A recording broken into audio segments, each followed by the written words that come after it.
السلام علیکم ورحمۃ اللہ وبرکاتہ۔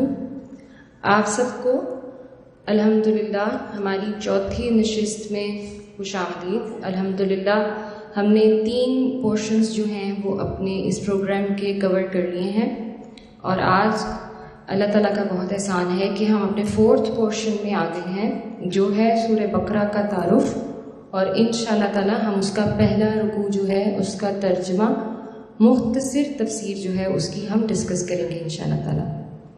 ٹھیک ہے جی؟ سبحان اللہ والحمد للہ والصلاۃ والسلام علی رسول اللہ۔ رب اشرح لی صدری ویسر لی امری واحلل عقدۃ من لسانی یفقہوا قولی۔ والعصر ان الانسان لفی خسر الا الذین آمنوا وعملوا الصالحات وتواصوا بالحق وتواصوا بالصبر۔ اعوذ باللہ من الشیطان الرجیم، بسم اللہ الرحمن الرحیم۔ سورہ فاتحہ کے بعد مصحف کے اعتبار سے جو دوسری صورت ہے وہ سورہ بقرہ ہے۔ مصحف کی جو ترتیب ہے، یعنی جو قرآن کریم جو کتاب کی شکل میں ہمارے پاس موجود ہے اس کو مصحف کہتے ہیں، اس کی ترتیب جو ہے بہت ڈفرینٹ ہے صورتوں کی، اور جو ان کی نزول کی ترتیب ہے، جس سیکوینس کے ساتھ وہ نازل ہوئی تھی نبی اکرم صلی اللہ علیہ وآلہ وسلم پر، وہ ڈفرینٹ ہے۔ ٹھیک ہے، اس کو ہم ابھی جب اس کا زمانہ نزول ڈسکس کرتے ہیں سورہ بقرہ کا، تو ہم اس کو ذرا سمجھ لیتے ہیں۔ ویسے تقریباً سورہ بقرہ جو ہے تقریباً پوری کی پوری مدنی صورت ہے، یعنی کہ ہجرت کے بعد نازل ہوئی تھی۔ 286 آیات ہیں اس کی اور 40 رکوع ہیں۔ سورہ بقرہ کا مرکزی مضمون خلافت ارض کا ذکر ہے۔ خلافت ارض، زمین کو کس طرح رول کیا جائے گا، کس کی ہوگی خلافت اور کیسی ہوگی خلافت، خلافت کی شرائط اور اس کے احکامات جو ہیں وہ انسان کو سمجھائے جا رہے ہیں۔ انسان کی خلافت جو زمین پہ اللہ تعالیٰ نے اس کو اپنا خلیفہ بنا کر بھیجا ہے، وہ ایک بہت بڑا بہت طویل ٹاپک ہے۔ آف کورس وہ انٹروڈکشن میں تو نہیں ڈسکس ہو سکتا، یہ اس کا مرکزی مضمون ہے۔ پھر اس کے کافی ذیلی مضامین ہیں، ذیلی مضامین دیکھ لیتے ہیں۔ پہلا یہ کہ تمام انسانوں کو توحید کی دعوت ہے۔ توحید کی دعوت کا انٹروڈکشن جو ہے ہم نے سورہ فاتحہ میں ڈسکس کر لیا تھا کہ ہمارا اللہ کون ہے، ہمارا رب کون ہے۔ نمبر 2، بنی اسرائیل کی مختصر تاریخ جو ہے وہ سورہ بقرہ میں ہمیں بتائی جا رہی ہے۔ پھر ملت ابراہیم کی یاد تازہ کی گئی ہے کہ ابراہیم علیہ السلام کی جو دعوت و تبلیغ تھی وہ کیا تھی، دین ابراہیمی کیا تھا، وہ کیا لے کر دنیا میں بھیجے گئے تھے۔ پھر نمبر 4 یہ ہے کہ شریعت محمد صلی اللہ علیہ وآلہ وسلم کے احکامات تقریباً 80% جو ہیں وہ اس صورت میں نازل کیے گئے ہیں۔ شریعت جو ہم پہ نافذ ہوتی ہے شریعت، کیونکہ جب قرآن کریم نازل ہوا ہے تو اس کے ساتھ ہی جو پچھلی شریعت ہیں ان کے بیشتر احکامات ہیں وہ منسوخ کر دیے گئے تھے۔ ٹھیک ہے، اس کی بہت ساری وجوہات تھیں، ان قوموں کی نافرمانیاں تھیں، اور بہت بڑا جو ریزن تھا وہ کتابوں کی تحریف تھی۔ جو 80% اس میں شریعت بتائی گئی ہے، بیان کی گئی ہے، ان میں 5 ارکان ہیں اسلام کے، ان کا ذکر ہے، کلمہ طیبہ، نماز، روزہ، حج۔ زکوٰۃ کو انڈائریکٹلی ڈسکس کیا گیا ہے صدقات اور خیرات وغیرہ کے اندر۔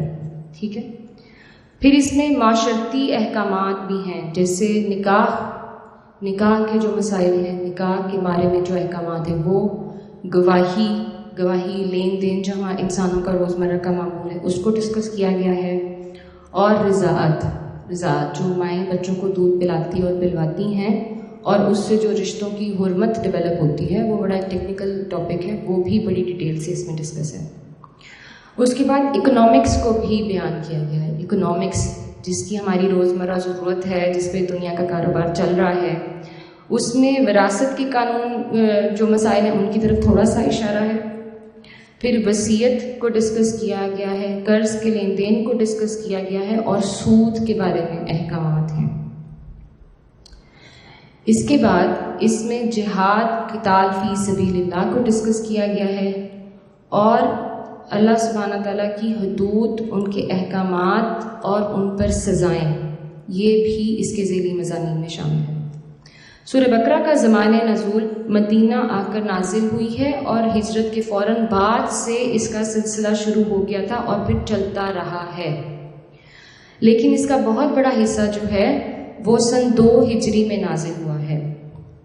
آیات 275 سے 281 جو ہے وہ سود کے متعلق ہیں۔ یہ جو آیات کا حصہ ہے یہ 10 ہجری میں نازل ہوئی تھی۔ تقریباً نبی اکرم صلی اللہ علیہ وآلہ وسلم نے جب حجۃ الوداع ادا کیا ہے اس کے آس پاس کا وقت تھا جب یہ جو ہے وہ نازل ہوئی تھی سود کی آیات۔ اس کے علاوہ جو آخری 3 آیات ہیں 284، 285 اور 286 یہ ہجرت سے پہلے نازل ہوئی تھی۔ یہ آیات مکی ہیں۔ مکی کا مطلب ہے ہجرت سے پہلے کا دور۔ مکی یا مدنی ہونا جو ہے ان کا شہر سے نسبت نہیں ہے۔ کبھی نبی اکرم صلی اللہ علیہ وسلم کسی سفر میں تھے، کبھی کسی غزوہ میں تھے، کبھی کہیں موجود تھے۔ مکی کا مطلب ہے کہ یہ ہجرت سے پہلے نازل ہوئی ہے، اور مدنی کا مطلب ہے کہ یہ ہجرت کے بعد کا دور ہے۔ یہ 2 بنیادی جو ہیں وہ ڈویژنز ہیں صورتوں کی۔ سورہ بقرہ عظیم طویل صورت ہے ماشاءاللہ، اور بے شمار فضائل، فیوز و برکات کی حامل ہے۔ ان کے فضائل جو ہے اس کے وہ تھوڑے سے دیکھ لیتے ہیں۔ صحیح مسلم میں نبی اکرم صلی اللہ علیہ وآلہ وسلم نے فرمایا، اپنے گھروں کو قبرستان مت بنا لو، اپنے گھروں کو قبرستان مت بنا لو، یعنی قرآن رکھنے کی بجائے قرآن کی تلاوت کیا کرو۔ اپنے گھروں کو قبرستان مت بنا لو، یقیناً شیطان بھاگ جاتا ہے اس گھر سے جس گھر میں سورہ بقرہ کی تلاوت کی جائے۔ بتا دیا ہمیں کہ آپ نے کیا کرنا ہے، کیوں سورہ بقرہ لگائی اور پڑھائی جاتی ہے اور پڑھی جاتی ہے۔ اچھا، اس کے فضائل میں یہ بیان کرتے ہیں علماء کہ کوشش کریں کہ سورہ بقرہ کی مسلسل گھر میں تلاوت ہوتی رہے۔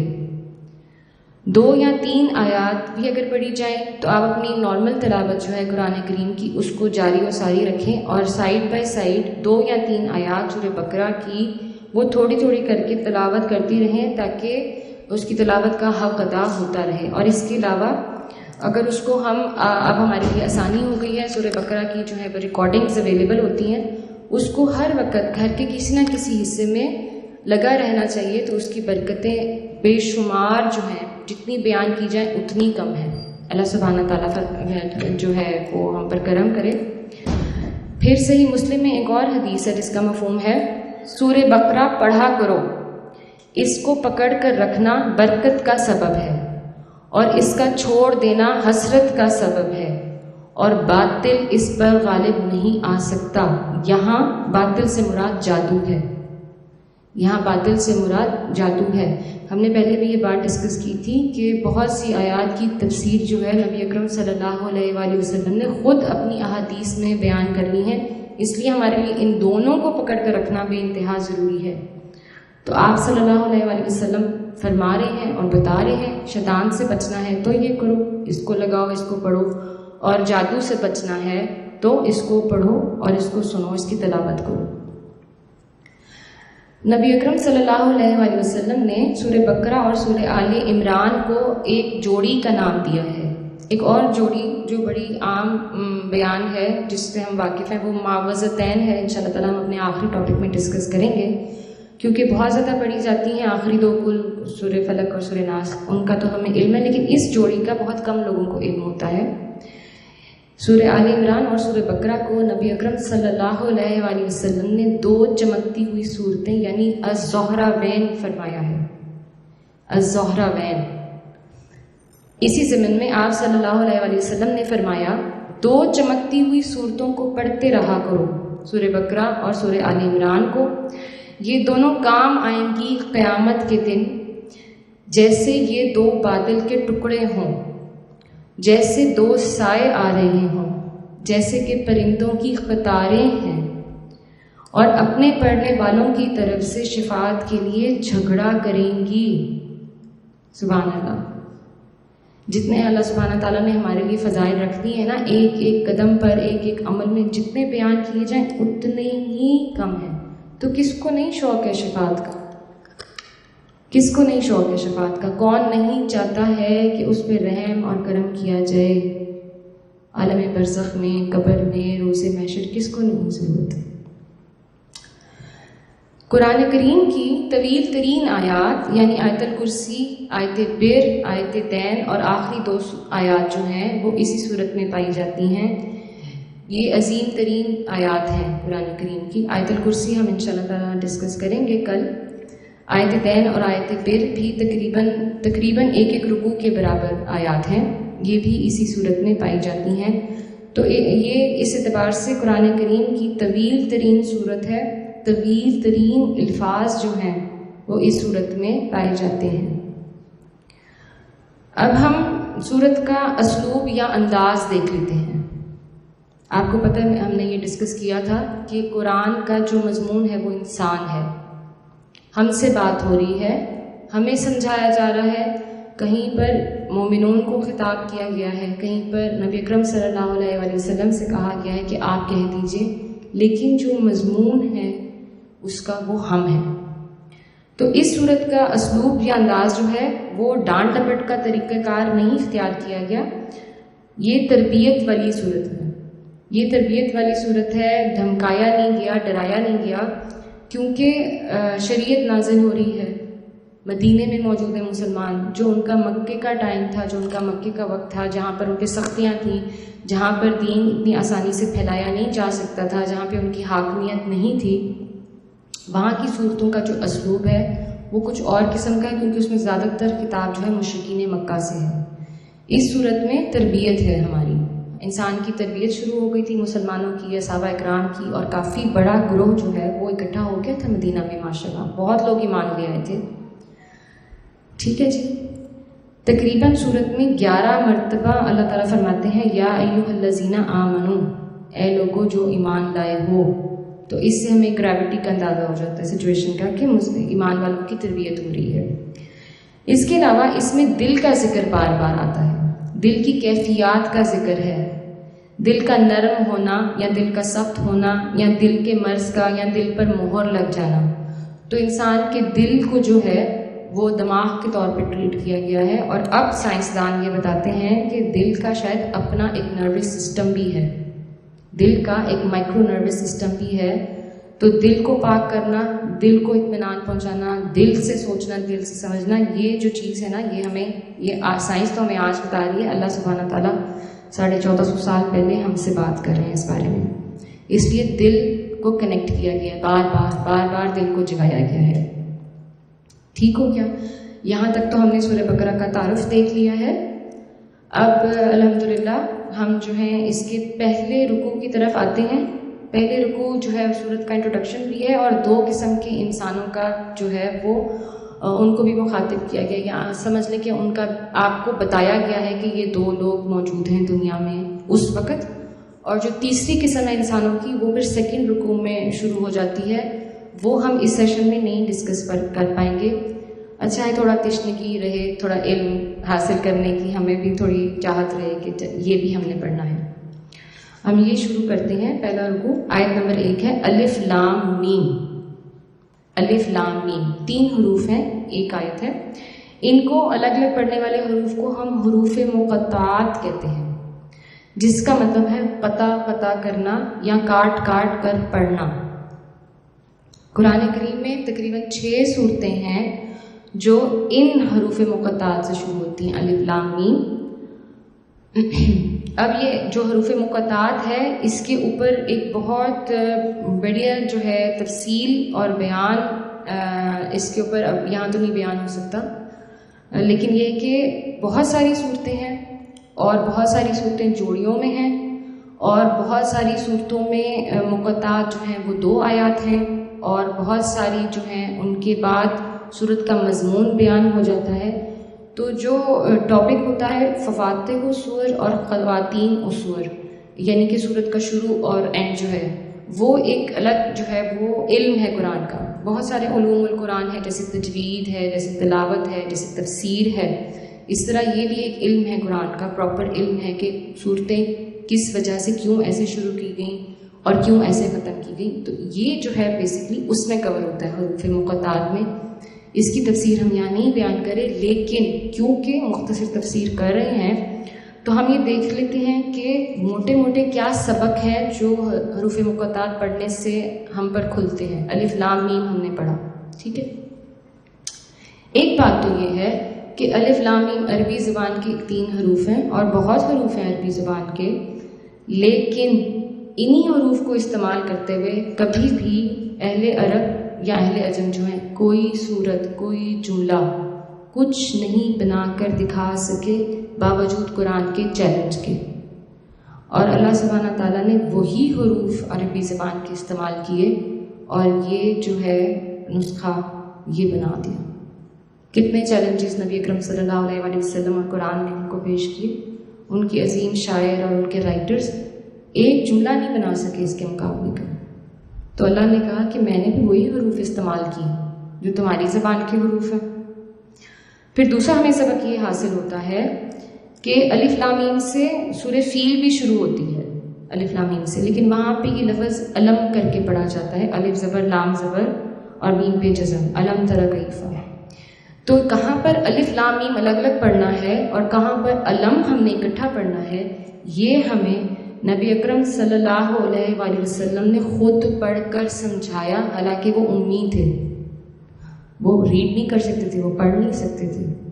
تو ہم کتنا ڈپینڈ کرتے ہیں، ہم کتنے مجبور ہیں، ہمیں کتنی ضرورت ہے نبی اکرم صلی اللہ علیہ وآلہ وسلم کو بار بار یاد کرنے کی، بار بار ان سے کنیکٹ ہونے کی، ان کی سیرت، ان کی حدیث، ان کی سنت کو دیکھنے کی بار بار کتنی ضرورت ہے کہ جو اللہ کا کلام ہے، جو ہمیں بھیجا گیا ہے، وہ بھی ہم ان کے الفاظ کے بغیر، ان کی ہدایت کے بغیر نہ پڑھ سکتے ہیں، نہ سمجھ سکتے ہیں۔ یہ دوسرا سبق ہو گیا۔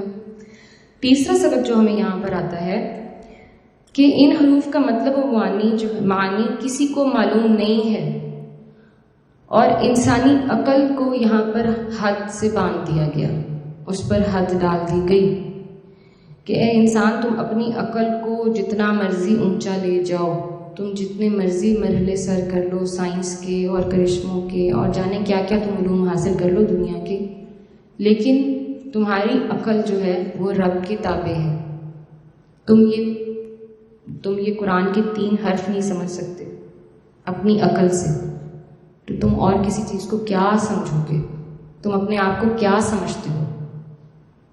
سمجھ رہے ہیں؟ وہ کہتے ہیں نا برنگ ڈاؤن ٹو سائز، فوراً ہمیں جو ہے نا وہ ہماری حیثیت یاد کراتی ہے۔ تم ہو کیا کہ تم تو الف لام میم کا مطلب نہیں سمجھتے، تم نہیں سمجھ سکتے۔ اور پھر ہم اپنی عقل کو استعمال کرنے اور ان الفاظ کو سمجھنے کے لیے اللہ تعالیٰ اور رسول اکرم صلی اللہ علیہ وآلہ وسلم کے محتاج ہیں۔ پھر چوتھا سبق ہم یہ دیکھتے ہیں کہ الف لام میم کا مطلب ہمیں نہیں معلوم، پھر بھی اللہ کا حکم ہے اور کلام الہی ہے تو ہم نے پڑھنے ہیں، تلاوت کا حصہ ہے، ہم نے پڑھنے ہیں، ہم نے ادا کرنے ہیں۔ رب نے کہہ دیا آمنا و صدقنا، ہم نے نہیں دیکھنا کہ ہمیں نہیں معلوم، ہم نے نہیں دیکھنا کہ یہ کیا ہے۔ اور جو عالم جو ہے قرآن کریم کے جو علماء اگر یہ کہہ دینا کہ اس کتاب پر مکمل عبور ہے تو وہ سب سے بڑے جاہل ہیں۔ اگر کوئی عالم نہیں کہتے، کوئی عالم دین، کوئی عالم قرآن، کوئی بھی نہیں یہ لفظ استعمال کرتا کہ مجھے اس کتاب پہ مکمل عبور حاصل ہے۔ حالانکہ جو دنیاوی کتابیں لکھی جاتی ہیں، جو ان کے رائٹرز ہوتے ہیں، ٹھیک ہے، فزکس کی کتابیں ہیں، سوشیولوجی کی کتابیں ہیں، سائیکالوجی کی کتابیں ہیں، اور بھی کون سی کتابیں ہیں، جو رائٹر ہے اس کو شروع سے لے کے اینڈ تک وہ ایک ایک لفظ کا مطلب جانتا ہے، انسان کی حیثیت انسان، کیونکہ اس نے خود لکھی ہے، وہ یہ کہہ سکتا ہے کہ میں اس کا عالم ہوں، مجھے مکمل عبور حاصل ہے۔ ہزاروں سال، 1450 سال بعد بھی کوئی انسان کتنی مرضی ریسرچ کر لے نہیں کہہ سکتا کہ یہ 3 حرف کیا معنی رکھتے ہیں، تو کوئی بھی نہیں کہہ سکتا۔ علماء کا جو ہے وہ بیان اپنا اپنا، ان کی سوچ اپنی اپنی، سبحان اللہ، اللہ سبحانہ تعالیٰ نے ان کو اتنا وسیع علم دیا ہے، لیکن مکمل عبور اللہ سبحانہ تعالیٰ کی ذات ہے، مکمل مالک، مکمل عاقل صرف اللہ تعالیٰ ہے۔ پھر ہم ایک اور سبق وضاحت کے لیے یہاں پر میں آپ سے بیان کر دوں کہ اگر الف لام میم کا مطلب آپ صلی اللہ علیہ وآلہ وسلم نے نہیں بتایا تو یقیناً اس کا ہمارے عمل سے تعلق نہیں ہے، اس کا تعلق صرف تلاوت سے ہے، اس کا مطلب اللہ سبحانہ تعالیٰ نے ہم تک نہیں پہنچایا ہے، تو ہم پھر اپنے آپ کو اس میں مت کھپائیں کہ ان کا معنی کیا ہے، کیونکہ ان حروف کے علاوہ لاکھوں لاکھوں لاکھوں حروف قرآن میں ہیں جو ہدایت سے تعلق رکھتے ہیں، جو احکام سے تعلق رکھتے ہیں، جو حدود اللہ سے تعلق رکھتے ہیں، ان کا ہم سے سوال ہونا ہے۔ یہ میرے اور آپ سے نہیں پوچھا جائے گا کہ تم دنیا میں گئی، تم نے قرآن پڑھا، قرآن کریم پڑھا، تو تمہیں کیوں نہیں معلوم کہ الف لام میم کا کیا مطلب ہے؟ الف لام میم کا جو اجر پڑھنے کا ہے اور ثواب میرے میزان میں رکھا جائے گا اور آپ کے میزان میں انشاءاللہ رکھا جائے گا، یہ نہیں پوچھا جائے گا کہ تمہیں اس کا مطلب کیوں نہیں معلوم تھا۔ پوچھا یہ جائے گا کہ جو سینکڑوں الفاظ اور 114 صورتیں قرآن میں نازل کی گئی تھیں، تم نے ان کو پڑھا؟ کیا تم نے ان کو سمجھا؟ کیا تم نے اپنی زندگی میں ان کو اتارا؟ یہ پوچھا جائے گا ہم سے۔ ٹھیک ہو گیا؟ الف لام میم کے حوالے سے یہ کچھ سبق تھے جو میرا دل تھا کہ میں بھی دہراؤں اور آپ سے بھی ڈسکس کروں۔ آیت نمبر 2 کی طرف آتے ہیں۔ ذالک الکتاب لا ریب فیہ ھدی للمتقین، اللہ کی وہ کتاب ہے اس میں کوئی شک نہیں ہے اور متقیوں کے لیے ہدایت ہے۔ تو ہم توڑ توڑ کے اس کے کچھ لفظ دیکھ لیتے ہیں۔ سب سے پہلا لفظ ذالکہ جو ہے، یہ دور کا اشارہ استعمال ہوتا ہے، عربی میں ہوتا ہے۔ اب یہاں پہ حاضی ہی نہیں استعمال ہوا، حالانکہ ہمارے بھی ہاتھوں میں کتاب موجود ہے، اور اس وقت جب وحی نازل ہو رہی تھی تو صحابہ وہاں موجود تھے اور ان کے پاس کتاب موجود تھی، غائب حالت میں یا دور نہیں پڑی ہوئی تھی کہیں۔ لیکن اس لفظ کے پیچھے اللہ سبحانہ تعالیٰ کی کیا حکمت ہے، تھوڑی سی کچھ بالکل چھوٹی چھوٹی سی جو عقل انسان کی ہے وہ اس کو سمجھنے کی کوشش کرے تو یہ بات سمجھ آتی ہے کہ وہ چیز، وہ بات، وہ لوگ، وہ کتاب، یہ وہ جو ہے یہاں پر جو دور کا اشارہ کیا گیا، یہ عزت و تعظیم کی وجہ سے کیا گیا ہے، اس کتاب کی عظمت کی طرف اشارہ دیا گیا ہے۔ پھر علماء کہتے ہیں کہ اصل میں قرآن کریم جو پہلے لکھا گیا تھا وہ آسمانوں پر لوح محفوظ میں موجود ہے اللہ کے عرش پر، تو اس کنیکشن سے، اس تعلق سے کہا گیا کہ وہ کتاب جو اوپر عرش پر ہے۔ پھر یہ بات کہ 13-14 سال کا عرصہ بیت گیا تھا جب یہ سورت نازل ہوئی ہے، سورہ بقرہ نازل ہوئی ہے، تو پہلے سے لوگ جو ہیں وہ اس کتاب کے نزول اور اس کی جو ترتیب ہے، جو آیات نازل ہوئی تھی آپ صلی اللہ علیہ وآلہ وسلم پر وحی کی شکل میں، اس سے واقف تھے، تو ان کو کنیکٹ کیا جا رہا ہے کہ میں ریمائنڈر ہے وہ کتاب جو تم پہ نازل ہو رہی ہے، جو تم سن رہے ہو اتنے سالوں سے۔ پھر یہ ہے کہ علماء کہتے ہیں کہ انسان کو جب توجہ دلانی ہوتی ہے، الرٹ کرنا ہوتا ہے، تو پھر پروناؤن چینج کر دیتے ہیں، ٹھیک ہے؟ جہاں آپ بیٹھے ہوئے، اگر ہم بیٹھے ہوئے اور ہمارا جو فوکس ہے وہ ڈسٹرب ہوتا ہے تو پھر پروناؤن چینج ہوتا ہے کہ اچھا یہاں کی بات ہو رہی ہے تو پھر کسی اور وقت، کسی اور ریفرنس کی، کسی اور جگہ کی بات ہو تو پھر تھوڑی توجہ انسان کی جو ہے وہ آ جاتی ہے اس کی طرف۔ ذالکہ میں ہم نے یہ ورڈ ڈسکس کیا۔ الکتاب، ذالک الکتاب، وہ کتاب۔ الکتاب اور القرآن جو ہے وہ ایک ہی چیز کو یہاں پہ پوائنٹ آؤٹ کیا گیا ہے، الکتاب، القرآن۔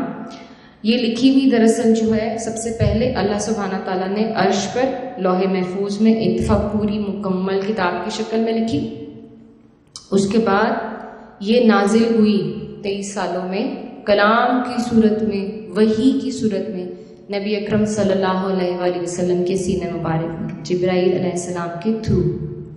یہ اس کی سیکنڈ سٹیج ہے۔ پھر تھرڈ سٹیج میں دوبارہ اللہ سبحانہ تعالیٰ نے اس کو کتاب کی شکل میں ترتیب دلوایا نبی اکرم صلی اللہ علیہ وآلہ وسلم کے ذریعے سے۔ تو یہ اس کے 3 مراحل ہیں، اس لیے بار بار انزلنا اور نزلنا کا ذکر بار بار قرآن میں آتا ہے، بار بار یہ ورڈ استعمال ہوتا ہے۔ 3 سٹیجز میں انسان تک، ہم تک فائنلی جو ہے وہ 3 سٹیجز میں یہ کلام پہنچا ہے، تو اس کی گریوٹی، اس کی اہمیت، اس کا وزن جو ہے وہ الکتاب، ویسے بھی امپورٹنٹ ناؤن کے لیے، پراپر ناؤن کے لیے یوز ہوتا ہے عربک میں، تو یہ امپورٹنٹ ہے، توجہ کرو، ہمیں کہا جا رہا ہے کہ تم توجہ کرو، یہ امپورٹنٹ کتاب ہے۔ اور پھر فوراً دیکھیں آپ کی اوپننگ سینٹینسز ہیں سورت کے، فوراً ساتھ ہی کہہ دیا لا ریب فی، اس میں کوئی شک نہیں ہے، تم اس میں شک مت کرو، اس وقت تو ہم یہ بات سوچ بھی نہیں سکتے اور کہہ بھی نہیں سکتے، لیکن اس وقت کا دور، عرب کا دور، مشرکین مکہ کا دور، مدینے کا دور، جب اسلام پھیل رہا ہے، آف کورس اس وقت تو اتنی دیر نہیں ہو گئی ہوئی تھی دعوت تبلیغ کو جیسے اب 1450 سال ہو چکے ہیں. تو انسان کو کہا جا رہا ہے کہ اللہ دعویٰ کر رہا ہے اپنے کلام کی ابتدا میں بھی، اللہ سبحانہ تعالیٰ فرما رہے ہیں کہ قرآن جو ہے وہ الہادی ہے، تمہیں ہدایت دینے آیا ہے. تو اپنی ہدایت پہ اگر تم شک کرو گے تو کیا ہدایت پاؤ گے؟ تو اس کتاب میں جو تمہارا رب نازل کر رہا ہے اس میں کسی حرف میں شک نہیں ہو سکتا، یہ نبی کا کلام نہیں ہے. تم اس بات میں سے باہر آ جاؤ، تم نبی کریم صلی اللہ علیہ وآلہ وسلم کی ذات کو کویسچن کرنا چھوڑ دو. یہ میرا کلام ہے، یہ اللہ کا کلام ہے. تو قرآن الہادی ہے. ٹھیک ہے، اس کچھ تھوڑے نئے نئے ورڈز بھی ہمیں ملتے رہتے ہیں. جیسے ہم نے ایک دن پڑھا تھا مہیمن پڑھا تھا، پھر ہم نے الفرقان پڑھا تھا، آج ہم نے قرآن کا ایک نیا ورڈ دکھا الکتاب، پھر ایک اور ورڈ دکھا الہادی. الحمدللہ اللہ سبحانہ تعالیٰ مجھے اور آپ کو ہم سب کو اس کی ہدایت نصیب کرے. لا ریب فیہ ھدی للمتقین، تو ہدایت ہے متقیوں کے لیے. پہلے ہم ہدایت کا ورڈ دیکھ لیتے ہیں. اب یہ دیکھیں آپ کہ یہ جو کتاب ہے یہ اس وقت عربی زبان میں تو بے شک شروع سے موجود ہے، تا وقت جب سے یہ نازل ہوئی ہے. اس کی بے انتہا زبانوں میں ٹرانسلیشنز کی گئی ہیں. ٹھیک ہے، اور ان ٹرانسلیشنز کی وجہ سے تمام دنیا کے انسانوں نے ریسرچ کی خاطر یا ضد میں یا سمجھنے کے لیے، ٹھیک ہے، یا مسلمانوں سے ایون لڑنے کے لیے بھی اس کو پڑھا ہے. صرف عربی کی ہدایت نہیں ہے، یہ ہر زبان میں پھر یہ ہدایت بن گئی ہے. اور اس کا یہ کرشمہ ہے، یہ اس کا معجزہ ہے کہ ماشاءاللہ الحمدللہ اس وقت اسلام جو ہے the fastest growing religion of the world ہے. جتنی تیزی سے قرآن خود سمجھ کر جو ہے وہ پھیلا گیا ہے، اسلام پھیلا گیا ہے، وہ اس وقت ہمیں نظر آتا ہے کہ کیوں جو یورپی ممالک اور یہ جو غیر مسلم ممالک ہیں وہ کیوں ہم سے اتنا خوف زدہ ہیں، کیوں ہمارے اتنا خلاف ہیں کہ وہ ڈر رہے ہیں اس بات سے. وہ ڈرتے ہیں. ان کی کتابوں میں بھی لکھا ہوا ہے نا کہ فائنل عروج تو اسلام کا ہے، یوں لکھا ہوا ہے. وہ قبول نہیں کرتے اور آپ کے سامنے بیان نہیں کرتے. تو ویسے مسلمانوں کا اس وقت امت کا جو حال ہے، ہمارے اعمال اور ہمارے اخلاق کو دیکھ کے وہ کم ہی مسلمان ہو رہے ہیں. قرآن کی ٹرانسلیشنز کو، قرآن کے الفاظ کو پڑھ کر. تو ہدایت عربی میں بھی ہے اور ہدایت اپنی ٹرانسلیشنز میں بھی ہے. یہ بھی قرآن کا ایک اور معجزہ ہے. بالکل اسی طرح اس وقت جو عرب کا وقت تھا، عرب میں جب آپ صلی اللہ علیہ وآلہ وسلم موجود تھے، اس وقت بھی ان کے دل کھنچتے تھے اس کی طرف. نبی اکرم صلی اللہ علیہ وآلہ وسلم بیت اللہ کے پاس قرآن کی تلاوت فرماتے تھے، اور ابو جہل جیسے جو سردار ہیں چھپ چھپ کے تلاوت سنتے تھے.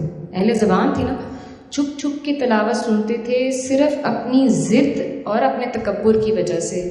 نہ ایمان لاتے تھے اور نہ جو ہے ہدایت ان کو نصیب ہوئی، نہ انہوں نے ہدایت قبول کی. ان کو اتنا شک رہا اس کے اندر اتنے سال کے جو شک ہے نا ان کا، یہ فتح مکہ کے دن ٹوٹا پھر جا کر، کیونکہ فائنل غلبہ تو پھر اسلام کا ہے، فائنل جیت تو پھر اسلام کی ہے بے شک. تو اب ہم یہ دیکھتے ہیں کہ ہم اس میں کیوں شک نہیں کر سکتے، اور یہ ہدایت جو ہم تک پہنچی ہے اس میں کیا پوائنٹس ایسے ہیں کہ ہم اس میں شک نہیں کر سکتے کہ اللہ کا دعویٰ ہے، یہ اللہ سبحانہ تعالیٰ کا دعویٰ ہے کہ میرا کلام ہے اور غیب سے نازل ہو رہا ہے. پھر یہ آج تک کا واحد غیر محرف کلام ہے، آج تک کا واحد.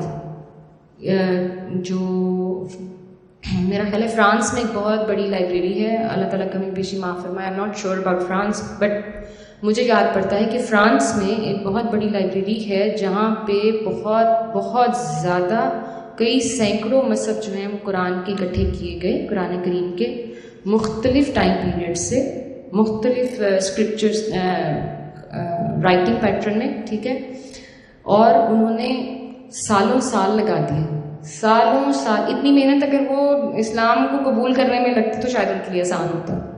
اسلام کے خلاف جنگ کرنے میں اتنی محنت لگا دی، کوئی اسپیلنگ مسٹیک، کوئی زیر زبر جزم کی غلطی نہیں نکال سکے. بس قبول نہیں کرتے، بس ضد ہے، تکبر ہے. اور یہ انسانیت جب سے شروع ہوئی ہے سے لے کے انسانیت جب تک ختم ہونی ہے تب تک کا غیر منحرف ترین کلام ہے. ایبسلیوٹلی اللہ سبحانہ تعالیٰ نے اس کی حفاظت کا ذمہ خود لیا ہے، اور سب سے زیادہ نفع بخش ثابت ہونے والے الفاظ جو ہیں وہ صرف اس کتاب میں دنیا میں پائے جاتے ہیں. سب سے زیادہ نفع بخش انسانوں کے لیے کوئی کلام ہو سکتا ہے تو وہ یہ کتاب ہے.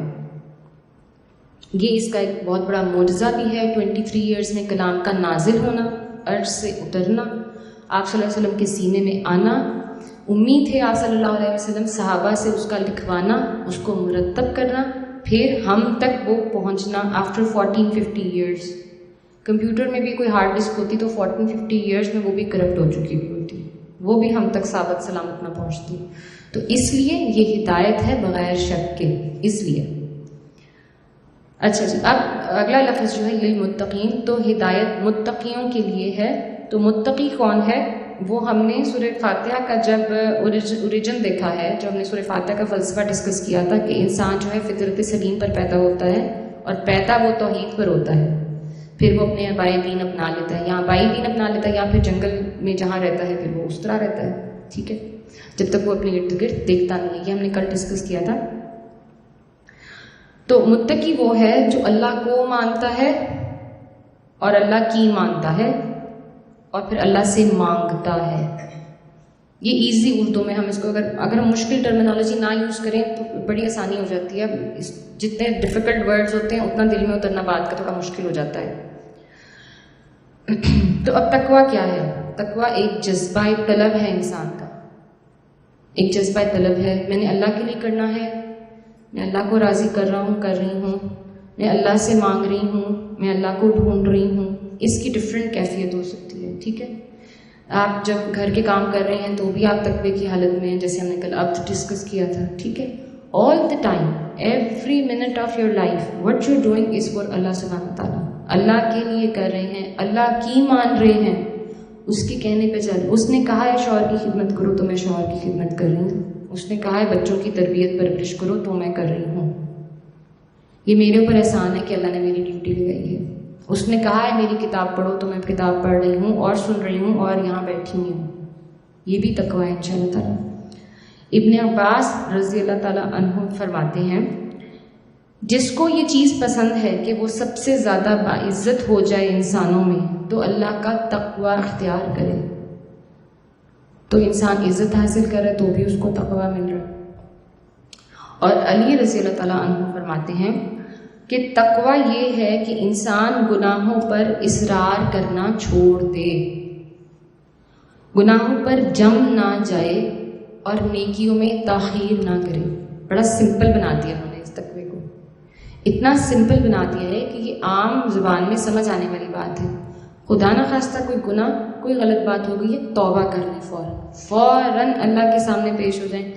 اے اللہ میں تیرے دربار میں پیش ہوں، یہ مجھ سے غلط ہو گیا، تو مجھے معاف فرما دے. اور جیسے ہی نیت دل میں خیال آ گیا نیکی کا، کر ڈالیں. Don't think about tomorrow, think about now. ابھی کریں نیکی، ابھی کریں. یہ ہے تقویٰ. ایک بزرگ فرماتے ہیں کہ تقویٰ دراصل کیا ہے؟ کوئی مخلوق تمہاری زبان میں عیب نہ پائے. دوسرا، فرشتے تمہارے کاموں میں عیب نہ پائیں. اور اللہ تیری نیتوں اور تیرے رازوں کے اندر عیب نہ پائے. تمہاری زبان، تمہارے کام، تمہاری نیت، تمہارے راز و نیاز، ان میں عیب نہیں ہے تو تم متقی ہو. And it's for everyone. یہ متقی لوگ جو ہیں یہ کوئی مافوق الفطرت لوگ نہیں ہیں. متقی لوگ جو ہیں وہ بھی ہیں جو ہم نے کل ڈسکس کیے تھے، انبیاء اکرام، شہداء، صادقین، صالحین، صدیقین، وہ بھی ہیں. اور ہم میں سے ہی ہیں نا جنہوں نے، انبیاء اکرام کا سلسلہ تو الحمدللہ ختم ہو چکا ہے الحمدللہ نبی اکرم صلی اللہ علیہ وسلم کی آمد کے ساتھ. لیکن جو شہداء، صدیقین، صالحین ہیں ان کا سلسلہ جاری ہے تا قیامت. تو یہ متقی وہی ہیں، یہ ہم میں اور آپ میں سے ہیں. کسی پہ لیبل تو نہیں لگا ہوا نا کہ کون کتنا نیک ہے. اس کا اندر کا حال اللہ جانتا ہے. اس کے اعمال جو ہیں وہ فرشتے لکھتے ہیں. تو تقویٰ جو ہے وہ انسان کے باطن کو بھی سجا دیتا ہے اور انسان کے ظاہر کو بھی سجا دیتا ہے. صرف ہمارے اندر یہ اترنے کی بات ہے۔ ڈسکس کرنے سے پہلے ابھی ہم نے 2 آیات لی ہیں، الف لام میم ذالک الکتاب لا ریب فیہ، انٹروڈکشن ٹو دی قرآن، ٹھیک ہے، سورہ بقرہ۔ آگے جو آیات ہیں 3، 4 اور 5، ٹھیک ہے، ان کو دیکھنے سے پہلے ان میں متقیوں کی صفات بیان ہو رہی ہیں 3، 4 اور 5 میں۔ ان کو دیکھنے سے پہلے تھوڑا سا اگر ہم پس منظر دیکھ لیں کہ یہ کس دور کی بات ہے، کس وقت یہ آیات نازل ہو رہی ہیں، تو یہ بات بتانی یہاں مناسب ہے۔ جیسے میں نے آپ کو کہا کہ مدینہ کی ہجرت ہو چکی تھی، رسول اکرم صلی اللہ علیہ وسلم کو نبوت کے فرائض انجام دیتے ہوئے تقریباً 12 سے 13 سال گزر چکے تھے۔ تقریباً 2/3 قرآن جو ہے وہ نازل ہو چکا تھا، اور مکی قرآن کا نچوڑ جو ہے وہ سورہ بقرہ میں بیان ہوا ہے۔ اب مدینے میں ایک جماعت اچھی بھلی ایسی تیار ہو چکی تھی جو ایمان لا چکے تھے، آپ صلی اللہ علیہ وسلم کی دعوت پر لبیک کہہ چکے تھے۔ بڑے عظیم نام جیسے ابو بکر، عثمان، عمر، زید، عبد الرحمن رضی اللہ تعالیٰ عنہم اجمعین جو ہیں، ان کا ایک گروہ تیار ہو چکا ہوا تھا، اور بھی جتنے نام لیے جائیں اتنے کم ہیں۔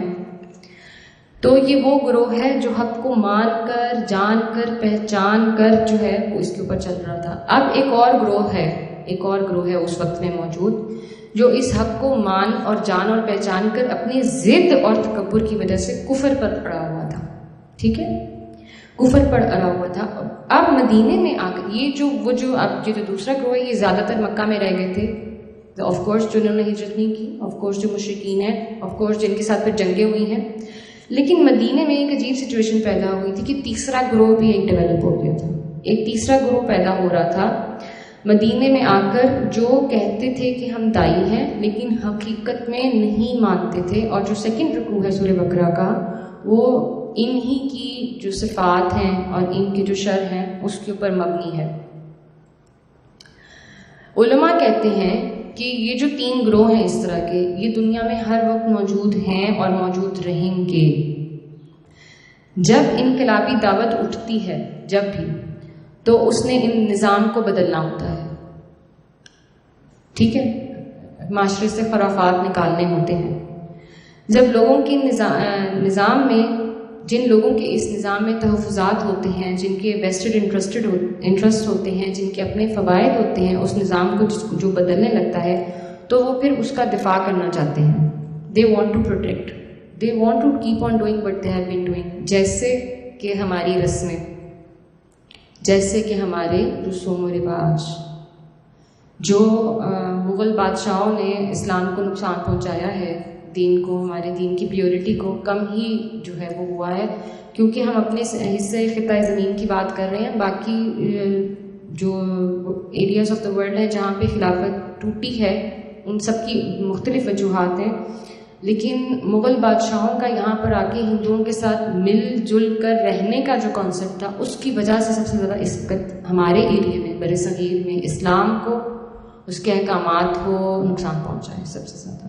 ہم اپنے ارد گرد دیکھ لیں کہ ہم شادی بیاہ پہ کیا کرتے ہیں، ٹھیک ہے، ان کی جو ہے وہ اب ایک ایک تہوار کا نام لینے بیٹھیں گے تو پھر بہت لمبا ہو جائے گا، بٹ دس از وائی کہ اب ہم جب دین کی بات کرتے ہیں، جب ہم نصیحت کی، حکم ربی کی بات کرتے ہیں، تو پھر وہ کیوں برا لگتا ہے کہ پھر وہ کیسے شور شرابہ، رقص ہنگامہ پھر کیسے شادیوں کا ہوگا؟ وہ جو رسومات چل رہی ہیں ہزاروں سالوں سے آباء و اجداد کی، وہ توڑنی پڑیں گی۔ یہی تکلیف تھی مشرکین مکہ کو، کہتے تھے کہ ہم دین ابراہیمی پہ ہیں لیکن چلتے نہیں تھے، اور اپنے آباء و اجداد کا دین چھوڑنے پہ تیار نہیں تھے۔ یہی تو بات تھی ساری۔ تو جو فرسٹ گروہ ہے جس کا ہم نے بھی ذکر کیا، جن کی صفات ہم اب 3 اور 4 اور 5 آیت میں بیان کریں گے، وہ دعوت قبول کرنے والے، اخلاص کے ساتھ، ٹھیک ہے، جمع مردی کے ساتھ، مومن، متقی، جنہوں نے اپنا جان و مال حاضر کر دیا اور اپنی تکالیف کی پرواہ کیے بغیر نبی اکرم صلی اللہ علیہ وسلم کی آواز پر لبیک کہا، ٹھیک ہے۔ جو آیت نمبر 6 اور 7 ہوگی انشاءاللہ تعالیٰ، اللہ تعالیٰ ہمیں خیریت سے وہاں تک پہنچائے، وہ دوسرا گروہ ہے جو ماننے جاننے کے باوجود اپنی ضد اور ہر دھرمی پر اڑ جاتے ہیں، کہ وہ اپنے مفادات کی خاطر اور اپنی چودراہٹ کی خاطر جو ہے وہ نصیحت کو نہ اپناتے ہیں، اور نہ اس کو پھیلنے دیتے ہیں. ٹھیک ہے, 6 اور 7 آیت میں ہم یہ ڈسکس کریں گے. تیسرا گروہ جو ہے وہ میں اس لیے آپ سے ڈسکس اب ڈیٹیل میں نہیں کری کیونکہ ہم نے اس رکوع کو ٹچ نہیں کرنا ہے. ٹھیک ہے, جو قرآن کریم کے جو اصل مخاطب ہیں نا ہم لوگ انشاءاللہ تعالیٰ کہیں اور اللہ سے دعا کریں اللہ تعالیٰ ہمیں مومنین اور متقیوں میں شامل کرے, وہ یہی ہے جن کی اب صفات ہم ڈسکس کرنے لگے ہیں. آیت نمبر 3 دیکھ لیتے ہیں. الذین یؤمنون بالغیب ویقیمون الصلاۃ ومما رزقناہم ینفقون. وہ لوگ جو غیب پر ایمان رکھتے ہیں ایک صفت, اور نماز قائم کرتے ہیں دوسری صفت, اور اس میں سے جو ہم نے ان کو رزق دیا ہے خرچ کرتے ہیں. 3 جو ہیں کوالٹیز مومنین کی وہ یہاں ڈسکس ہو گئی. الحمدللہ اللہ سبحانہ تعالیٰ ہمیں توفیق دے ان پر عمل کرنے کی. ایسی کوئی مشکل بات نہیں ہے جو اللہ تعالیٰ یہاں پر کہہ رہے ہیں. غیب پر ایمان جو ہے, اگر اس کا غیب کے لفظ کا حق ادا کیا جائے تو کتنے صفحات اور کتنے چیپٹرز اور کتنے گھنٹے جو ہیں وہ کم پڑ جائیں اور ناکافی ہیں اگر غیب کے مضمون کو جو ہے پوری طرح ڈسکس کیا جائے. کیونکہ ہم جو امت محمدی صلی اللہ علیہ وآلہ وسلم ہیں, خاص طور پہ اس وقت موجود لوگ جنہوں نے نبی اکرم صلی اللہ علیہ وآلہ وسلم کو نہ دیکھا اور محبت ان سے اسی درجے کی یا اسے زیادہ کرتے ہیں جیسے ہم نے ان کو دیکھا ہوتا, تو ہم یؤمنون بالغیب والے لوگ ہیں. ہم ہیں یؤمنون بالغیب. تو یہ جو کیٹیگری ہے سب سے زیادہ انشاءاللہ الحمدللہ یہ جو آخری وقت ہے امت کا اس پہ اپلائی ہوتی ہے. بہرحال ہم غیب کے لفظ کو تھوڑا سا ٹچ کر لیتے ہیں کہ غیب پر ایمان رکھنے سے مراد ہے دل کو پوری طرح مطمئن کر لینا اس بات پر کہ اللہ میرا رب ہے اور نبی اکرم صلی اللہ علیہ وآلہ وسلم جو کہہ رہے ہیں جو خبر دے رہے ہیں وہ سچ ہے, حق ہے, بس فل سٹاپ. نہ میں اس سے رائٹ ہو سکتی ہوں نہ میں اس سے لیفٹ ہو سکتی ہوں. یہ غیب ہے, یہ غیب ہے. جو اللہ میرا رب ہے کہہ رہا ہے سچ ہے, نو کوسچن اباؤٹ اٹ. جو نبی اکرم صلی اللہ علیہ وآلہ وسلم نے کہہ دیا, خبر دے دی, قرآن ہو یا حدیث ہو, حق ہے, فل سٹاپ. میں اس کے اوپر کوئی سوال نہ اٹھا سکتی ہوں, نہ میں اس کے حکم میں اس کی نصیحت پہ کوئی کوسچن کر سکتی ہوں. مجھے پسند آئے مجھے نہ پسند آئے, یہ میرا مسئلہ ہے. یہ اللہ کا اور اس کے نبی صلی اللہ علیہ وسلم کا مسئلہ نہیں ہے. یہ میرا مسئلہ ہے کہ میں دنیا میں کتنی پھنس گئی ہوں کہ میں نہیں چھوڑ سکتی, میں نہیں وہ خرافات چھوڑ سکتی جس میں پھنسی بیٹھی ہوں. لیکن میرے اللہ نے جو کہا ہے نا وہ سچ ہے, جو میرے نبی نے کہہ دیا ہے وہ حق ہے. یہ ہے غیب. ایمان بالغیب یہ ہے کہ رسول اکرم صلی اللہ علیہ وآلہ وسلم کی ہر بات سچ مانو, یہاں تک کہ وہ غیب کی باتیں بھی بتائیں جس کو عقل نہ سمجھ سکتی ہو, جس کو ہمارے حواس قبول نہ کرتے ہوں, پھر بھی ہم اس کو حق اور سچ مانیں کیونکہ انسان کی جو عقل ہے وہ لامحدود ہے.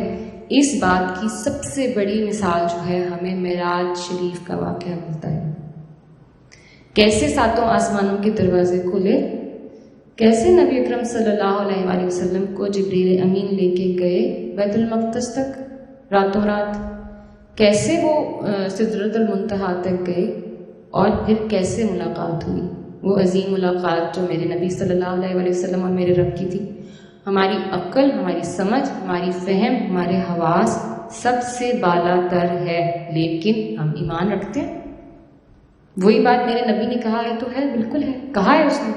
حضرت ابوبکر صدیق رضی اللہ تعالیٰ عنہ کو صدیق اکبر کیوں کہتے ہیں؟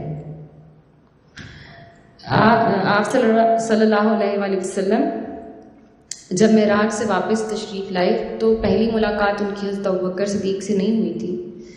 جن لوگوں سے پہلی ملاقات ہوئی مکہ والوں سے, اور نبی اکرم صلی اللہ علیہ وآلہ وسلم نے اپنا یہ واقعہ سفر کا بیان کیا تو نعوذ باللہ مذاق اڑانا شروع کر دیا, اور پھر حضرت ابوبکر صدیق رضی اللہ تعالیٰ عنہ کے پاس گئے اور ان سے کہا کہ کیا تمہیں پتہ ہے کہ تمہارا ساتھی کیا کہہ رہا ہے؟ سب جانتے تھے نا, ابوبکر صدیق رضی اللہ تعالیٰ عنہ جو ہے وہ نبی اکرم صلی اللہ علیہ وسلم کے بڑی بیسٹ فرینڈ کمپینین ہیں, سب جانتے تھے. ایسے ہی نا ایک دوسرے کی شکایت یا بات لگانے کے لیے کہ پھر اس کے قریبی ساتھی کے پاس جاتے ہیں لوگ ورغلانے کے لیے.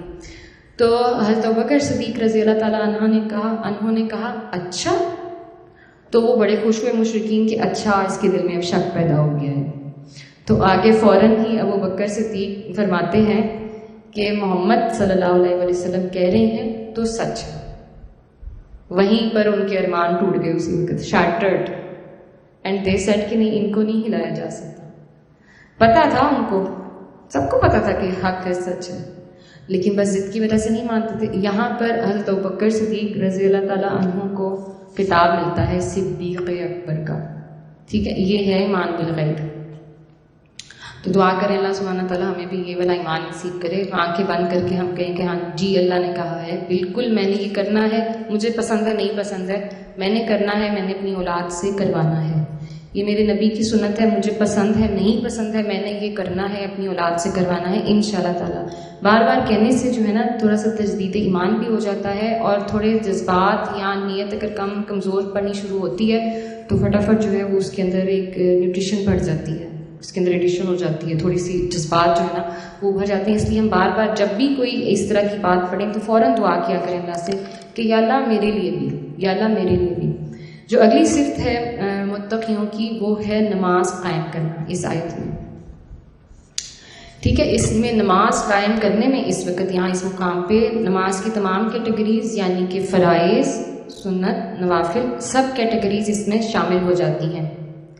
اور پھر نماز کے دوران جو ہم تمام تسبیحات اوراد و وظائف پڑھتے ہیں, ہم صورتوں کو سمجھتے ہیں, وہ بھی نماز قائم کرنے کے اندر آ جاتی ہے. ٹھیک ہے, نماز ایک پوری مکمل عبادت ہے, کتنے اس کے رکن ہیں, ٹھیک ہے, اس کے واجبات کتنے ہیں, تمام نماز کو قائم کرنا, اس میں ہمارا پورا جسم انوالو ہوتا ہے, اس میں ہماری روح انوالو ہوتی ہے, ہم کنسنٹریشن فیل کرتے ہیں.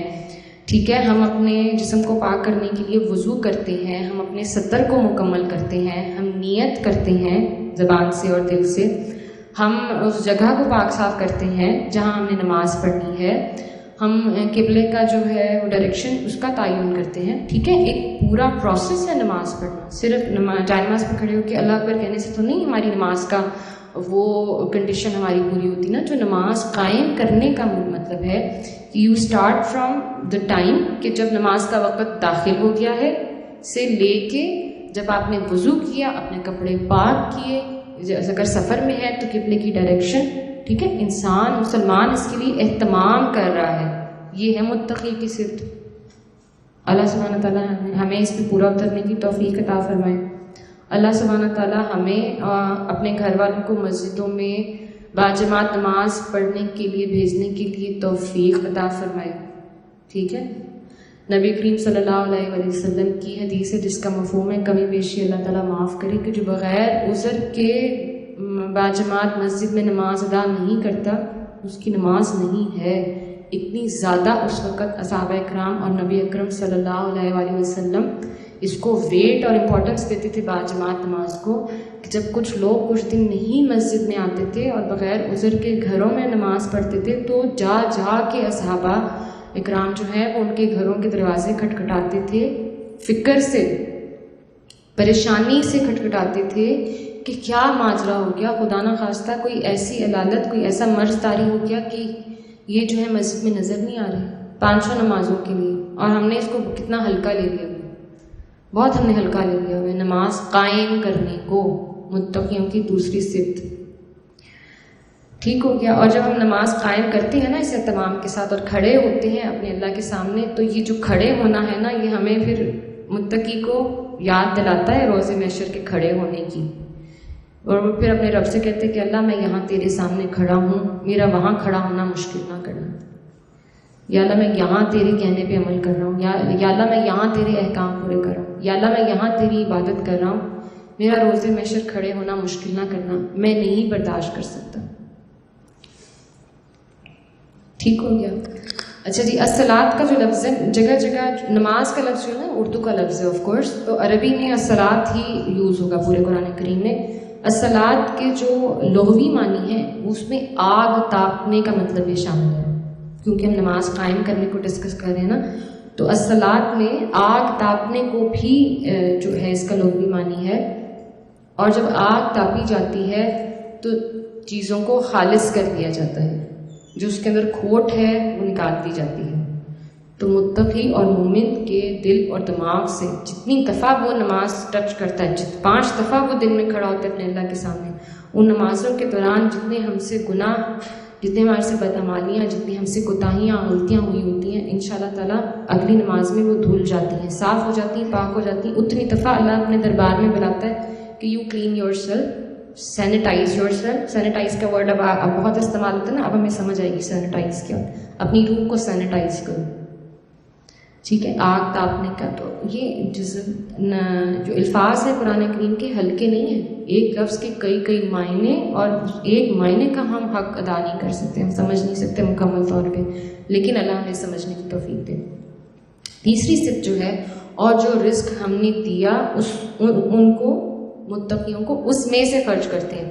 ایک بات اللہ سبحانہ تعالیٰ یہاں بتا رہے ہیں کہ دیکھیں جو رزق ہے وہ اللہ دینے والا ہے، رازق اللہ تعالیٰ ہے، تمہارا کوئی کمال نہیں ہے. تم کماتے ہو، تم محنت کرتے ہو، بالکل تمہارا کام ہے دنیا میں یہ کرنا، پرووائڈ کرنا، لیکن جو الٹیمیٹ پرووائڈر ہے وہ ہم نے رب کی صفات میں ڈسکس کیا تھا نا، رب کی ذات کے ذاتوں میں، کہ دینے والا وہ ہے، وہ دیتا ہے، تم اس کے دیے میں سے دیتے ہو.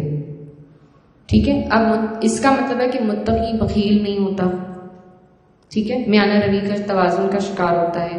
متقی کی صفات یہاں بیان ہوئی ہیں جو تھرڈ والی، تو ہمیں یہ پتہ چلتا ہے یہاں سے کہ پھر خرچ کرنے والا اللہ سبحانہ تعالیٰ کو بہت پسند ہے. متقی اعلیٰ ظرف ہوتا ہے اور دینے والا ہوتا ہے، لینے والا نہیں ہوتا. اسلام جو ہے وہ ہیلتھی اکانومی چاہتا ہے. اسلام جو ہے اس کو پسند ہے کہ اکانومی تھرائیو کرے، لوگ خوشحال ہوں. ٹھیک ہے، اسلام کو نہیں پسند ہے، ہمارے دین کو نہیں پسند ہے کہ ہم فقیری کی حالت میں رہیں، منصوبی کی حالت میں رہیں، جنگلوں میں نکل جائیں، دنیا سے ماورا ہو جائیں، بھول جائیں کہ ہم نے کھانا ہے پینا ہے. نہیں، یہ اسلام کا مزاج نہیں ہے. ٹھیک ہے، خوشحال ہو، کمائے کھائے اور پھر دے اور بانٹے. جو تمہارے پاس ہے تم کھاؤ، اپنی اولاد پر اور اپنے بیوی بچوں پر، اپنے عزیز و اقارب پہ خرچ کرو اور پھر بانٹو. تو ہوگا تو بانٹیں گے نا، ٹھیک ہے نا. اللہ کہہ رہا ہے خرچ کرو، اللہ کہہ رہا ہے خرچ کرو، تو ہمارے پاس ہوگا، ہم کمائیں گے، ہم خوشحال ہیں تو ہم بانٹیں گے نا. تو پھر یہاں سے سمجھ آتی ہے کہ اسلام کو بخل پسند نہیں ہے، اسلام کو مانگنا، نیچے والا ہاتھ نہیں پسند ہے. اللہ سبحانہ تعالیٰ ہمیں دینے والا ہاتھ رکھے، ہم دیں، ہم بانٹیں، علم بانٹیں، ہم نعمتیں بانٹیں. اللہ سبحانہ تعالیٰ ہماری نعمتوں میں اضافہ کرے، کمی نہ کرے، ہمیں عافیت کے ساتھ ادا کرے، اور ہمارے پاس جو علم اور جو رزق ہو، جو نعمتیں ہوں، ان کو بانٹنے والا بنائے. ٹھیک ہے، یہ یہاں تک ہم نے 3 صفات جو ہیں متقیوں کی ڈسکس کر لی، اور آیت نمبر 3 ہماری ختم ہو جاتی ہے الحمدللہ. آیت نمبر 4، وَالَّذِينَ يُؤْمِنُونَ بِمَا أُنزِلَ إِلَيْكَ وَمَا أُنزِلَ مِن قَبْلِكَ وَبِالْآخِرَةِ هُمْ يُوقِنُونَ. ترجمہ ہے، جو کتاب آپ صلی اللہ علیہ وآلہ وسلم پر نازل کی گئی اس پر بھی ایمان رکھتے ہیں، اور جو آپ صلی اللہ علیہ وآلہ وسلم سے پہلے نازل کی گئیں ان پر بھی اور آخرت پر بھی وہ یقین رکھتے ہیں. تو متقیوں کی چوتھی صفت یہ ہے کہ وہ متقی جو ہیں آپ صلی اللہ علیہ وآلہ وسلم پر نازل کی گئی پر یقین رکھتے ہیں، یعنی کہ قرآن حکیم. تو متقی جو ہیں وہ کھلے دل کے ہیں. ٹھیک ہے، یہ تھوڑی سی بات یہاں پر یہ سمجھنے کہ وہ آپ صلی اللہ علیہ وآلہ وسلم پر بھی پہ بھیجے گئے کلام پہ بھی اور اس سے پچھلے کلام پہ بھی. یہ ہمارا جو ایمان ہے نا مسلمانوں کا، یہ اس کے اندر شامل ہے. تمام انبیاء پہ ایمان رکھنا اور تمام آسمانی کتابوں پہ ایمان رکھنا، یہ ہمارے لیے لازم ہے. دوسری جو دوسرے اہل کتاب ہیں اور دوسرے مذاہب لوگوں کی طرح جو ہے وہ ہم نہیں ہیں، ہم تنگ نظر نہیں ہیں، ہم چھوٹے دل کے نہیں ہیں. ہم تمام کتابوں پر یقین رکھتے ہیں. ٹھیک ہے، اور یہاں جب بھی لکھا جائے گا نا کہ نبی اکرم صلی اللہ علیہ وآلہ وسلم پر جو نازل کیا گیا اس پر ایمان لاؤ اور اس سے پچھلے پر ایمان لاؤ، بعد والے پہ کبھی بھی نہیں لکھا جائے گا. ٹھیک ہے، یہ بھی ہمیں ایک ثبوت ملتا ہے جو کہ بار بار قرآن بیان کرتا ہے کہ آپ صلی اللہ علیہ وآلہ وسلم خاتم النبیین ہیں، آخری نبی ہیں، اور یہ جو کتاب ہے یہ آخری کتاب ہے، یہ آخری کلام ہے. کبھی بھی آگے کی بات نہیں ہوگی. جب نازل کیا گیا کی بات آئے گی نا تو کبھی بھی آگے کی بات نہیں ہوگی. ٹھیک ہے جی. تو متقی جو ہیں وہ تعصب کا شکار نہیں ہے. متقی جو ہے وہ یہ نہیں کہتا کہ میں تورات کی فلانی بات، تو حالانکہ ہم سب مسلمان جانتے ہیں کہ تورات، زبور، انجیل، یہ جو تمام کتابیں منحرف شدہ ہیں، ٹھیک ہے، قطعی ان کا کلام جو ہے اس وقت اس کنڈیشن میں نہیں ہے جو اللہ سبحانہ تعالیٰ نے بھیجا تھا، لیکن یؤمنون بالغیب اور متقی، اللہ نے کہہ دیا ایمان لاؤ تو ہم ایمان لاتے ہیں۔ اب یہ ہمارا کویشچن نہیں ہے، یہ ہماری پرابلم نہیں ہے کہ اس میں تحریف ہو گئی، وہ اللہ کا اور ان کا معاملہ ہے، ٹھیک ہو گیا۔ ہم وہ یہ کہتے ہیں کہ ہم قرآن پہ یقین نہیں رکھتے، لیکن ہم یہ نہیں کہتے، سو وی آر ناٹ پریجوڈسڈ، ٹھیک ہے۔ مسلمانوں کا جو دل ہے، مسلمانوں کے جو اخلاق ہے وہ عظیم ہے، ٹھیک ہے۔ وہ نبی اکرم صلی اللہ علیہ وآلہ وسلم کی تمام وحیوں پر جو ہے وہ یقین رکھتے ہیں۔ نبی کریم صلی اللہ علیہ وآلہ وسلم کی جب وحیوں کی بات ہوتی ہے تو دو طرح کی وحی ہوتی ہے، ایک وحی جلی ہے اور ایک وحی خفی ہے۔ جو وحی جلی ہے وہ روشن کھلی جو ہے وحی ہے، واضح وحی ہے، وہ قرآن کریم ہے جس کو ہم پڑھتے ہیں، اور جو وحی خفی ہے وہ نبی اکرم صلی اللہ علیہ وآلہ وسلم کو جو اللہ سبحانہ تعالیٰ نے سمجھایا ہمیں سمجھانے کے لیے، یعنی کہ حدیث مبارکہ صلی اللہ علیہ وآلہ وسلم، ٹھیک ہے، وہ جو ہے وہ وحی کا دوسرا حصہ ہے، ہم نے اس پر بھی ایمان لانا ہے اور اس پر بھی ایمان لانا ہے، ٹھیک ہے۔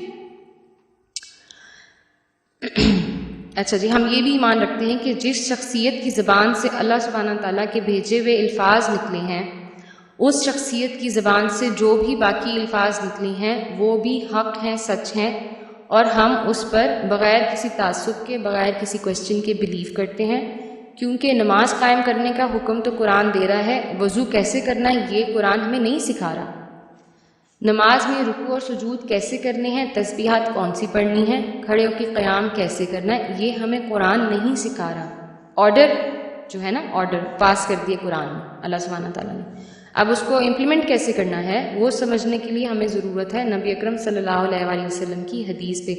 تو جو تم پر نازل کیا گیا والی بات میں نا یہ دونوں کیٹیگریز آ جاتی ہیں، ٹھیک ہے، قرآن کریم بھی اور حدیث مبارکہ بھی، ٹھیک ہو گیا۔ جو نیکسٹ صفت ہے وہ کیا ہے جی؟ صفت یہ کہ مومن متقی قرآن سے پہلے کی تمام کتابوں پر ایمان رکھتا ہے، ٹھیک ہے، یہ دو الگ الگ صفات ہیں جو کہ میں نے آپ کو بھی بتائی ہیں، ٹھیک ہے۔ تو پچھلی قوموں والی باتیں مسلمانوں میں نہیں ہیں، پچھلی قوموں کے احوال ضرور قرآن کریم میں ڈسکرائب ہوئے ہیں، پچھلی قوموں کے رسولوں کے ساتھ جو انہوں نے سلوک کیا وہ قرآن کریم میں ضرور ڈسکرائب ہوئے ہیں، ٹھیک ہے، اور وہ جو تاریخ قرآن بیان کرتا ہے وہ بغیر تحریف کے ہے، بغیر غلطی کے ہے، ٹھیک ہے۔ تو اس وجہ سے ان کو ہماری کتاب سے دقت ہے، اہل کتاب کو ہماری کتاب سے یہ دقت ہے کہ یہ تو ہمارے بارے میں سب جانتے ہیں، ہم ان کو کہاں پہ پکڑیں، ہم ان کو کہاں نیچا دکھائیں، ہم ان کو کہاں کویسچن کریں، ٹھیک ہے۔ تو اللہ سبحانہ تعالیٰ نے ہماری سپورٹ کے لیے، مسلمانوں کی تبلیغ کی سپورٹ کے لیے اور سمجھ کی سپورٹ کے لیے پھر جگہ جگہ قرآن پاک میں مختلف طریقے سے، کہیں پر جو ہے وہ اہل کتاب کی کوئی غلطی، کہیں پر اہل کتاب کی کوئی غلطی، ان کی نافرمانیاں بیان جگہ جگہ کی ہیں، اور پھر ہمیں یہاں شروع میں یاد کرا دیا ہے کہ ایمان تم نے پھر بھی لانا ہے، کیونکہ جو رسول ان پہ بھیجے گئے ہیں، جو نبی ان پہ بھیجے گئے ہیں، وہ تو اللہ سبحانہ تعالیٰ کی طرف سے بھیجے گئے ہیں نا، کتابیں اللہ نے بھیجی، ان کے ساتھ پہ جو سلوک کیا وہ انسان نے کیا، ٹھیک ہو گیا۔ اچھا جی، اگلی صفت کی طرف آ جاتے ہیں۔ اگلی صفت یہ ہے کہ متقی جو ہیں وہ آخرت پر یقین رکھتے ہیں، پختہ یقین رکھتے ہیں۔ آخرت پر یقین جو ہے نا، وہ ایک عالم ہے، وہ فرماتے ہیں کہ آخرت پر جو یقین ہے وہ 4 حصوں پہ ڈیپینڈ کرتا ہے، 4 حصوں میں آتا ہے، 4 باتوں پہ ڈیپینڈ کرتا ہے۔ نمبر 1، انسان اپنے اعمال کا جواب دہ ہے، جو بہت سارے ادیان میں نہیں ہے۔ نمبر 2، دنیا اللہ تعالیٰ کے مقررہ وقت پر ختم ہو جانی ہے، فائنائٹ ہے، لا فانی نہیں ہے۔ نمبر 3، اس عالم کے خاتمے کے بعد، کل ہم نے عالمین ڈسکس کیے تھے سارے، اس عالم کے خاتمے کے بعد اللہ سبحانہ تعالیٰ اپنی طاقت سے ایک اور عالم قائم کرے گا، ٹھیک ہے۔ پھر اللہ سبحانہ تعالیٰ فیصلہ فرمائے گا کہ جو نیکوکار ہیں وہ جنت میں جائیں گے اور جو نافرمان ہیں وہ جہنم میں جائیں گے۔ یہ پوری جو سچویشن ہے نا، یہ آخرت کی سچویشن ہے، ٹھیک ہے، یہ جو سچویشن ہے یہ آخرت کی سچویشن ہے۔ اس پر ہم مسلمان جو ہیں، جو متقی مومن ہیں، وہ کمپلیٹ بلیو کرتے ہیں انکنڈیشنل بلیف کرتے ہیں. اس کی کوئی حصہ ایسا نہیں ہے جس پر جو ہے وہ ہم یقین نہیں کر سکتے ہیں، جس کا ایک پارٹ، ایک ذرہ بھی ہے جس میں ہمیں شک ہونا چاہیے. کیونکہ تقریباً سب ادیان جو ہیں، بہت سارے ادیان جو ہیں، ان میں زندگی کے بعد کا تصور نہیں پایا جاتا، لیکن موت کا تصور پایا جاتا ہے. کوئی اپنی جو مردے ہیں ان کو جلا دیتا ہے، کوئی دفن بھی کرتا ہے، ہر کسی کا اپنا اپنا انداز ہے. لیکن جو ججمنٹ ہے نا، ججمنٹ کہ کھڑے ہونا ہے کریٹر کے آگے، وہ جو ہے اس کی کمی ہے ان کے دل میں. اسی وجہ سے جو ہے وہ ان کی اخلاقیات اور ان کے معاشرے کی تباہی ہے، کیونکہ دے ڈونٹ بلیو کہ دے آر آنسریبل. وہ نہیں یقین کرتے کہ ہم جواب دیں ہیں. ٹھیک ہے. اور یہ بھی بات ہے کہ وہ اس بات پہ بھی یقین نہیں کرتے ہیں کہ اللہ سبحانہ تعالیٰ اگر ایک دفعہ تخلیق کر سکتا ہے تو اس مرے ہوئے جلے ہوئے مردے کو دوبارہ بھی تخلیق کر سکتا ہے. یہ بھی ان کے دین کی کمزوری ہے. ٹھیک ہے. اس کے بعد الحمدللہ یہاں تک ہماری آیت نمبر 4 مکمل ہو جاتی ہے. آیت نمبر 5 کی طرف آتے ہیں. اولئک علی ھدی من ربہم واولئک ھم المفلحون. یہاں بھی متقیوں کی صفات ہے. ایسے لوگ اپنے رب کی طرف سے ہدایت پر ہیں اور وہی فلاح پانے ہیں. ہدایت کا ذکر پھر آ جاتا ہے. ابھی تک ہم نے جن لوگوں کی صفات کا ذکر کیا ہے یہ وہ لوگ ہیں جن کو اللہ سبحانہ تعالیٰ نے ہدایت سے نوازنا ہے. اب کیونکہ ہدایت ہم نے پہلے ڈسکس کر لی ہے تو پھر ہدایت کو ہم بار بار ایکسپلین یہاں پر نہیں کریں گے.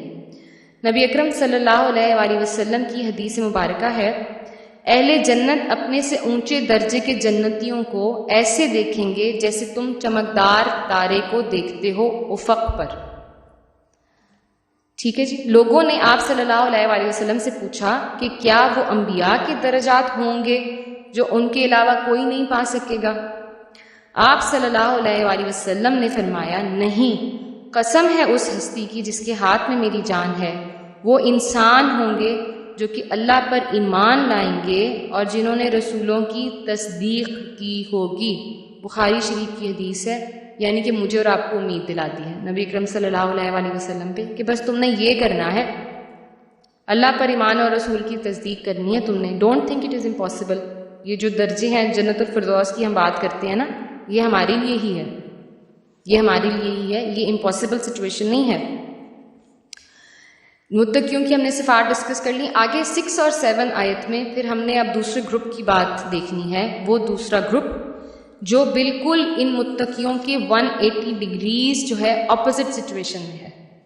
اپنے ضد اور اپنے تکبر کی وجہ سے، جیسے کہ میں نے آپ سے بیان کیا ہے، انہوں نے اپنے ضد کی وجہ سے دنیا کی محبت کو پریفرنس دی اور اسلام کو، اللہ کے پیغام کو ٹھکرا دیا. ان کا بھی ذکر بڑی تفصیل سے قرآن پاک میں ہمیں ملتا ہے. بلکہ یہ بھی بات ہے کہ نہ صرف ٹھکرایا بلکہ اسلام کے کھلے دشمن ہو کر کھڑے ہو گئے. اس کی اتنی مخالفت کی کہ صحابہ کرام کا رہنا، نبی اکرم صلی اللہ علیہ وآلہ وسلم کا اپنے ہی آبائی شہر میں رہنا امپاسبل کر دیا.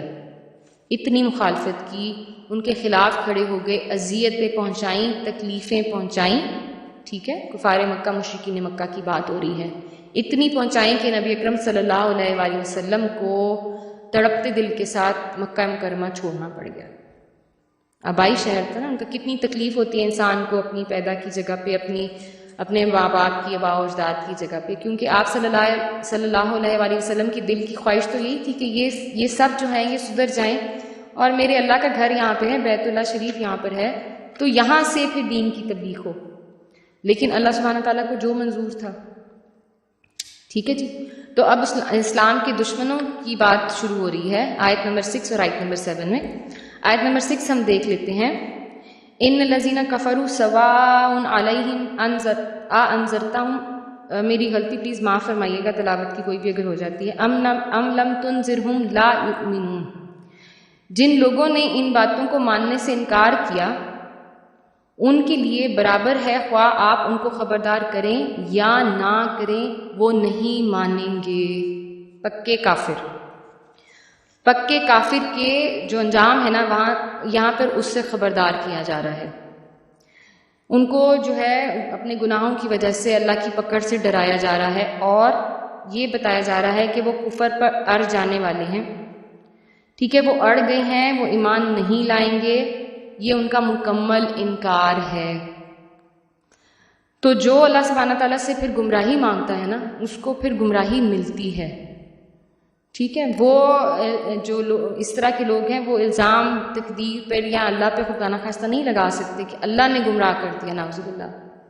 انہوں نے گمراہی مانگی ہے، اللہ نے تو اختیار دیا تھا نا اچھائی کرنے کا اور نیکی کرنے کا، اللہ نے پیغام دیا ہے، پہنچا دیا ہے، ٹھیک ہے. اب تم نے ٹھکرا دیا ہے تو پھر یہ تمہاری ذمہ داری ہے، یہ اب تمہاری غلطی ہے، ٹھیک ہے. یہاں پہ ہم یہ نہیں کہہ سکتے کہ تقدیر کا فیصلہ تھا اور یہ تو اللہ سبحانہ تعالیٰ نے لکھ دیا ہوا تھا، نہیں. بے شک اللہ جانتا تھا کہ انہوں نے کیا کرنا ہے، بے شک اللہ جانتا ہے کہ ہم اور آپ کیا کر رہے ہیں.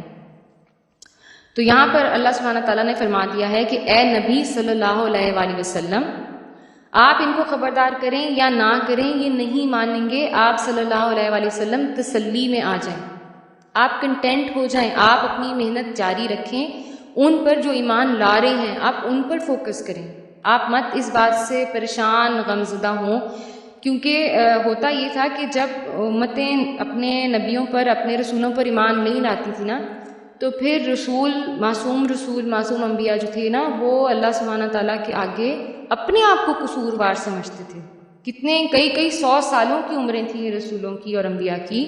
وہ کئی 100 سال کی تبلیغ کے بعد جب نہیں لوگ ایمان لاتے تھے تو تکلیف میں وہ خود کو قصوروار سمجھتے تھے انبیاء اکرام کہ شاید ہم سے بتانے میں غلطی ہو رہی ہے، اللہ سبحانہ تعالیٰ کا پیغام ہم سے ہی نہیں پہنچا رہے، یا ہماری تربیت میں، ہمارے اخلاق میں، ہماری شخصیت میں شاید کوئی کمزوری ہے کہ یہ لوگ میری بات نہیں سن رہے.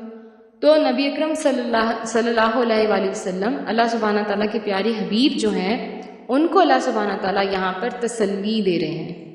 آپ فکر نہ کریں، یہ ان کی بدقسمتی ہے کہ یہ کافر ہے، یہ ان کی بدقسمتی ہے کہ یہ گمراہ ہیں. تو آپ ان کو حق مزید پہنچائیں یا نہ پہنچائیں، آپ اپنے آپ کو ہلکا کر لیں، آپ اپنے آپ کو بے فکر اور ہلکا کر لیں. ٹھیک ہو گیا؟ وہ نہیں مان رہیں گے. آیت نمبر 7 سخت کلمات ہیں اللہ سبحانہ تعالیٰ کے. ختم اللہ علی قلوبہم وعلی سمعہم وعلی ابصارہم غشاوۃ ولہم عذاب عظیم. اللہ نے مہر لگا دی ہے ان کے دلوں پر اور ان کی سماعت پر اور ان کی بصارت پر پردہ ہے اور ان کے لیے عظیم عذاب ہے. یہ دوسرے گروہ کفار کا جو ہے وہ معاملہ ڈسکس ہو رہا ہے نا. کتنے سخت الفاظ اللہ سبحانہ تعالیٰ یہاں پہ کہہ رہا ہے، ٹھیک ہے، کہ ان کے دلوں میں خیر پہنچے گا، نہ ہی وہاں سے خیر پھوٹے گا. اب اللہ نے مہر لگا دی ہے اور ان کے دلوں کو جکڑ دیا ہے. اور یہ جو اللہ کی لگائی ہوئی مہر ہے نا، یہ آسانی سے نہ لگی ہے نہ لگتی ہے. اس میں سالوں سال کی نفرت ہے ان لوگوں کی اللہ کے حکم سے، اللہ کے پیغام سے، اللہ کی بات سے. سالوں سال کی نفرت، سالوں سال کی مخالفت اور دشمنی ہے نبی اکرم صلی اللہ علیہ وآلہ وسلم اور دین اسلام سے. اور جن کے کبیرہ گناہوں کے انبار ہوتے ہیں، جن پر انہوں نے کبھی استغفار نہ کیا ہو، جن پر کبھی توبہ نہ کی ہو، جن پر کبھی افسوس نہ کیا ہو، اور چھپانا تو دور کی بات ہے ان کو نشر اور بیان کرتے ہیں. ایسے لوگ آج بھی موجود ہیں دنیا میں، ایسے لوگ آج بھی موجود ہیں جو خوشی خوشی بیان کرتے ہیں کہ رات ہم یہاں پر تھے، ہم وہاں پر تھے. پھر سوشل میڈیا پہ پہنچائی جاتی ہے وہ ساری ان کی جو کرتوت ہوتی ہے صبح و شام کی، بیان کرتے ہیں اپنے گناہوں کو.